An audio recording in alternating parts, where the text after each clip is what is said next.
터미네이터 1편은 미래저항군의 리더 존 코너의 어머니를 암살하러 온 T-800, 터미네이터 2는 어린 존 코너를 암살하러 온 T-1000의 이야기인데요. 터미네이터 시리즈는 영화 역사상 가장 위대한 SF 영화 중 하나입니다. 감정도 없고 절대로 죽지 않는 오직 암살만이 목적인 살인기계, 평범하고 연약한 여자가 전사이자 강인한 어머니로 성장해가는 과정, 암울한 미래에서 과거로 온 인간과 살인기계라는 설정, 그 당시 영화계를 놀라게 한 컴퓨터 그래픽, 인간과 기계의 교감, 과거, 현재, 미래를 잇는 타임루프까지. 이 영화가 어째서 위대한 SF 영화인지 얘기하기 시작하면은 아마 유튜브 영상 10개로도 모자랄 겁니다. 자, 이 작품으로 아놀드 슈와제네거는 일약 스타가 됐고, 감독, 배우 뭐 할 것 없이 이 영화 터미네이터가 대표작이 됐습니다. 흥행은 말해 뭐합니까? 역시 대박 오브 대박을 쳤죠. 자, 하지만 터미네이터 1편과 2편을 끝으로 저작권이 넘어가게 되면서 더 이상 제임스 카메론 감독은 터미네이터 시리즈에 관여하지를 못하게 됐습니다. 자, 이렇게 제임스 카메론이 관여를 하지 않게 되다 보니까 터미네이터 3편도 폭망, 4편도 폭망, 5편도 개망하게 되다가 이제 30년 만에 터미네이터에 대한 판권을 회수할 수 있었고요. 제임스 카메론 감독은 내 손으로 이 영화를 직접 마무리 짓고 싶다 라는 일념 하에 터미네이터 시리즈를 완전히 처음부터 다시 제작하게 됩니다. 아예 이 시리즈를 갈아엎어버렸는데요. 터미네이터 3, 4, 5편의 설정은 완전히 날려버리고 이번에 개봉하는 터미네이터 다크 페이트가 공식적으로는 터미네이터 3편이라고 아예 선언을 해버립니다. 자, 그러니까 여러분들이 머릿속에서는 터미네이터 3, 4, 5편의 기억을 지워버리시면 됩니다. 자, 잠깐 모니터 좀 보실까요? 저는 이번에 시사회를 통해서 미리 관람하고 왔는데요. 일단은 갸꿀잼이에요. 역시 1, 2편의 감독 제임스 카메론이 돌아오니까 이제야 좀 제대로 된 터미네이터 시리즈 영화가 나왔다 싶은 생각이 들더라고요. 그리고 제가 얼마 전에 터미네이터 시리즈의 터미네이터들을 소개하는 그런 영상들을 올렸었는데, 이 댓글 반응들이 대부분 이제 터미네이터 3, 4, 5편에 당했던 분들이 많은지 이번에 나오는 터미네이터도 기대 안 한다, 이번 터미네이터도 역시 노잼일 것이다, 뭐 이렇게 예상하시는 분들 많은데 그렇지 않습니다. 이번 영화는 절대 그렇지 않고요. 갸꿀잼입니다. Trust me. 자, 그럼 지금부터 리뷰형의 터미네이터 다크 페이트 리뷰 시작하도록 하죠.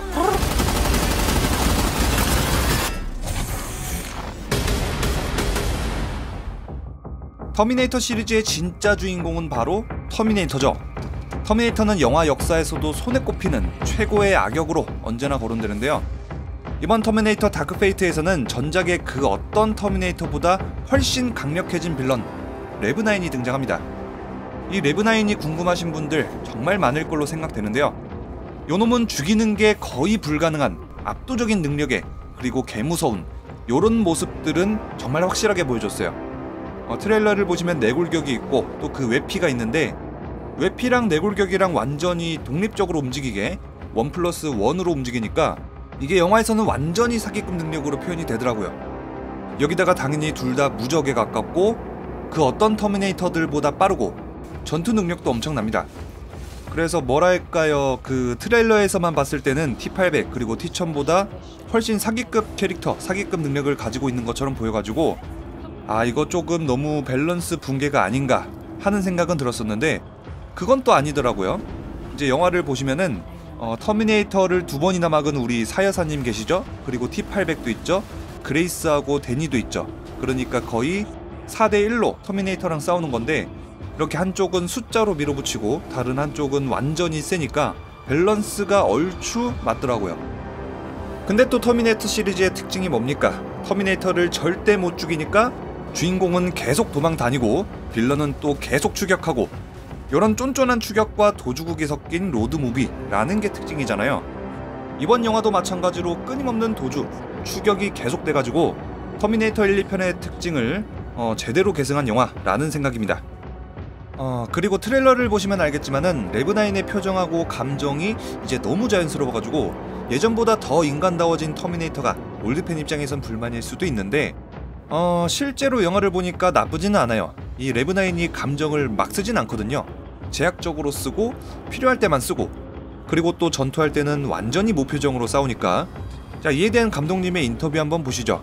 Sometimes it's easier to solve your problems with kindness than it is to solve it with violence. And if you look at the development of artificial intelligence now, it's all being developed to interact with humans. That means being like humans.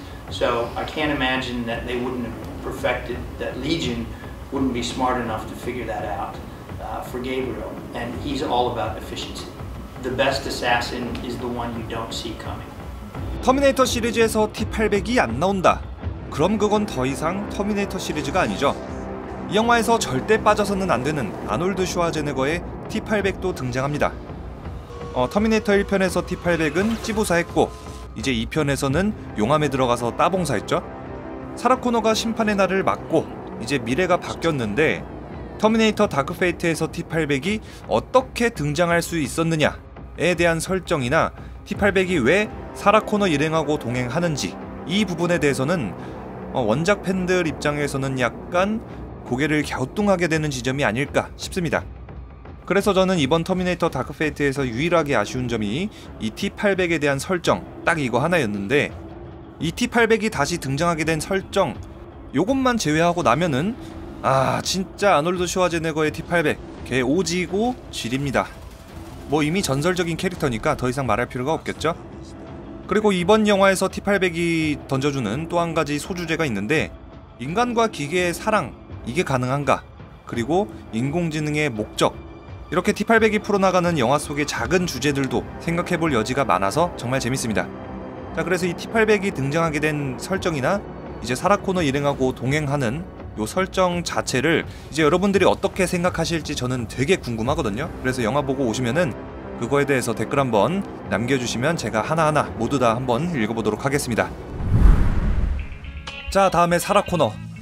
진짜로 존나 멋있습니다. 개 멋있어요, 진짜로. 만약에 제가 영화를 한 번 더 본다면은 무조건 사라 코너 때문입니다. 그 정도로 개쩔고요. 이번 작에서 사라 코너는 중년의 베테랑, 경험이 많은 터미네이터 킬러 이런 이미지인데 여전히 인공지능이나 터미네이터에 대한 강한 분노를 가지고 있습니다. 전투 능력도 워낙 출중하고 어떻게 해야 터미네이터의 추격을 따돌릴 수 있는지 그리고 어떻게 해야 이제 터미네이터를 잠깐이나마 저지시키고 완전히 박살낼 수 있을지 이런 전략이나 경험들이 아주 많은 그녀이기 때문에 데니 일행한테 도움을 상당히 많이 주죠. 그리고 이제 또 다른 심판의 날을 막기 위해서 그리고 데니를 지키기 위해서 데니 일행과 함께 하는데 데니를 보면서 나도 예전에 그녀와 같았지 하면서 옛날 생각도 많이 해요. 이런 그녀의 감정이나 대사 하나하나가 올드팬 입장에서는 이제 공감이 되죠. 자, 반면에 새롭게 바뀐 미래에서 아주 중요한 인물이 된다 라고 하는 데니는 오히려 저는 그다지 큰 매력을 느끼지는 못했습니다. T-800이나 레브나인, 사라 코너, 그리고 그레이스 요 넷이 워낙 캐릭터가 좋고 능력도 출중하기 때문에 요 넷에 비해서 비교적 묻힌 감도 있고요. 데니의 감정선이 갑자기 이제 급격하게 변화하는 그런 순간이 있거든요. 저는 이거를 못 따라가겠더라고요.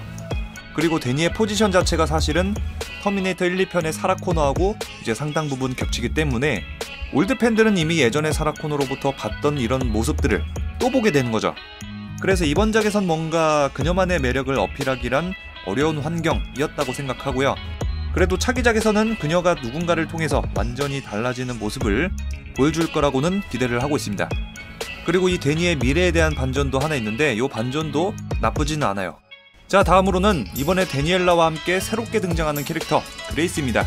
그레이스는 터미네이터4의 사이보그 마커스하고 비슷한 캐릭터인데 워낙 신체 능력도 뛰어나고 이제 기계 눈으로 멀리도 보고 또 멀리 듣고 반응 속도도 뛰어난 이런 사이보그 신체라는 기믹을 이용해서 전투 곳곳에 활용하기 때문에 터미네이터나 인간하고 완전히 다른 스타일의 전투를 구사하죠.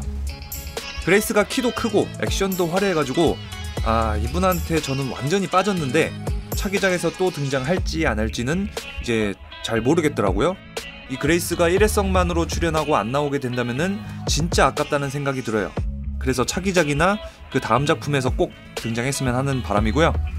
터미네이터 다크 페이트의 감독이 데드풀의 팀 밀러 감독님이다 보니까 액션들은 정말 하나같이 좋았습니다. 특히 초반에 등장했던 자동차 액션 정말 기가 막히고요.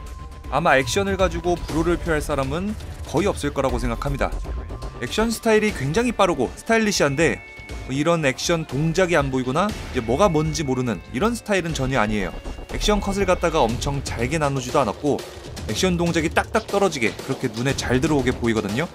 그래서 누가 어떤 동작으로 어디를 보고 있고 누굴 때리고 있는지까지 눈에 확 들어오다 보니까 정말 좋았어요. 그리고 마지막 발전소에서의 액션이 정말 인상적이거든요. 기계가 완전히 갈려나가는 이런 19금의 향연 이런 것들이 계속 나오는데, 알리타 같은 영화처럼 이런 사이보그의 신체 절단 액션 이런 거 좋아하는 분들이라면은 분명히 환호할 것 같습니다. 하지만 이번에 나온 영화는 터미네이터 1편 그리고 2편의 액션 스타일하고 완전히 다르죠. 1편하고 2편의 액션들은 이제 투박하고 직선적인 로봇끼리의 싸움 이런 느낌이 나는 형태였다면은, 이번 영화는 뭔가 로봇끼리의 액션, 로봇끼리의 싸움 이런 느낌은 잘 안 들어요.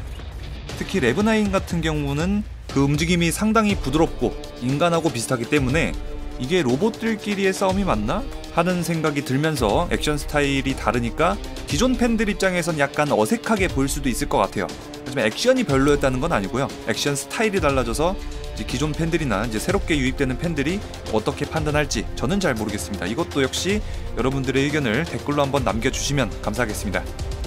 이번 터미네이터 다크 페이트는 터미네이터 1편 그리고 터미네이터 2편에 대한 오마주도 있습니다. 하지만 전작에 대한 오마주 떡칠은 없고요. 아주 적당한 수준으로 이제 기존 팬들이 발견하게 되면은 만족할 만한 수준으로 그런 정도로만 오마주가 됐고요. 하지만 티가 안 나게 정말 많이 숨겨놓은 오마주는 많아요. 그런 것들은 이제 올드 팬들께서 하나하나 찾아보는 재미가 또 영화에서 또 있을 것 같습니다.